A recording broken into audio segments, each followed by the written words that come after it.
celebrating World Refugee Day and Caribbean American Heritage Month in the city of Minneapolis with our amazing city staff here today. We are joined by Naweed, Justo, Nareen, and Director Michelle Rivero, and I just want to thank them all for the work they did to work hard on this resolution that we're reading today, along with Tate, who is not here today, and for your dedication to the city of Minneapolis. I'm proud of the work that the Office of Immigrant and Refugee Affairs is leading on, from expanding our immigration services to the launch of the naturalization loan program coming out this week, and the resources for new arrivals, along with the beautiful event that we all attend and are very proud of as a city.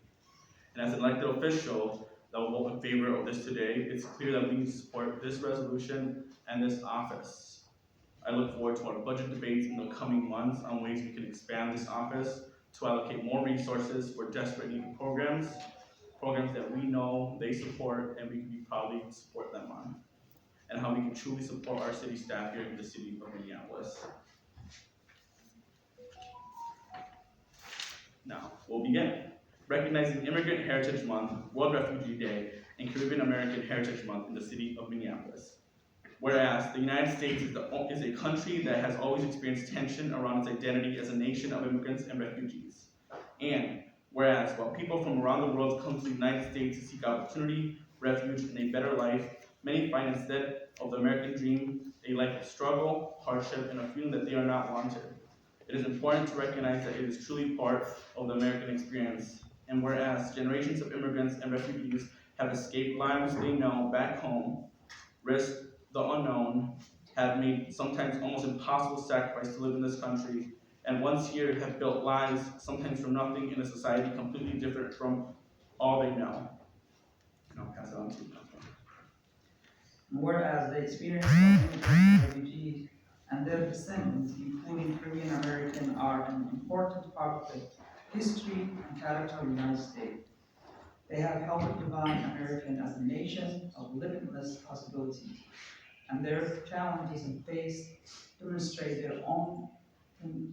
tendencies, as well as the old ways which we as a nation can do work to create society where all truly feel welcome and can achieve successful. And whereas immigrants and refugees, like other humans in our society, fuel American economy by creating new businesses,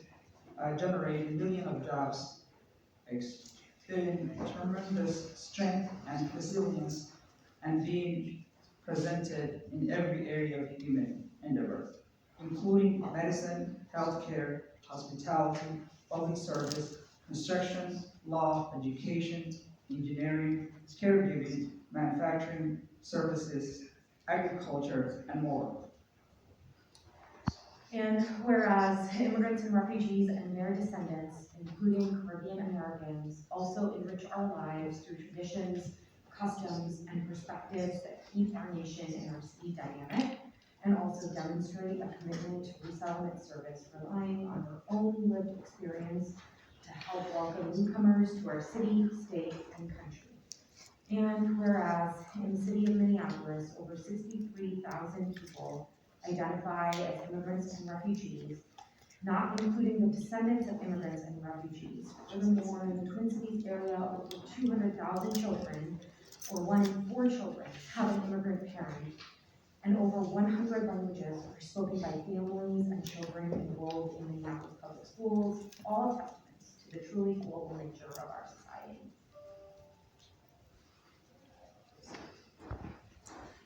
And whereas the month of June is recognized as National Immigrant Heritage Month and Caribbean Heritage Month, and June 20th is recognized as World Refugee Day. Occasions to honor and recognize the significant contributions of these communities and their individuals members here in the United States and in the society, in the city of Minneapolis. And whereas the city of Minneapolis is a welcoming city, one that supports residents achieving life and safety, dignity, and opportunity through supporting civic engagement, entrepreneurial activity, employment opportunities, with upward mobility, including employment with the city of Minneapolis, protecting from discrimination, and opportunities to achieve more secure immigrants immigration status up to including United States citizenship, and whereas advancing a truly inclusive society depends upon multi-sectoral and multi-districtional partnership, and whereas dedicated welcoming support through these methods as well as through having committed individuals on the ground and actively engaged in providing resources, referral, and assistance to newcomers, ensure continuity, stability, and commitment in welcoming a new generation of newcomers to the city of Minneapolis. And whereas while American society and our own city of Minneapolis is full of kind, generous, and welcoming people who embrace newcomers with open arms, it is also true that many residents and their descendants experience all that is motivated by hatred and are targeted for acts of discrimination and violence, up to and including death. And Whereas it is incumbent for all who believe in a society where all persons are judged on their abilities and contributions and not on their ethnicity,